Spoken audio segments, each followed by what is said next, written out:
ରେ जस्ट गोटे वर्ष सरी आपण मैंने जानते सिंहवाहिनी जन्म होता बालेश्वर गोटे अग्रणी संस्था जे ओडिशा रे एक नंबर होता एक कथा प्राय किसी लोक हजम है तेणु विभिन्न प्रकार आड़ कर सिंहवाहिनी पतन को से चेष्टा कले एवं गोटे बड़ अनुष्ठान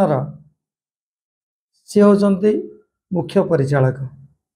सी सर्वसमक्ष ओडिशार 4.5 कोटी उड़िया आगे जगन्नाथ को जी ध्वंस करने चेष्टा करते मंदिर को ध्वंस करने चेष्टा करते कला पहाड़ सहित सी मत तुलना कले यहाँ मत लगे बड़ पण बोली मुझा को निंदा करुच्ची ए बाबद मुझे जानवी आज्ञा से आपण मैंने जानी आपण मैंने बाइट नहीं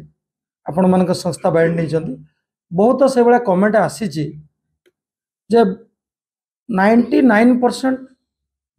जो मैंने देखी कथा ही विरोध कर मोर कह कथा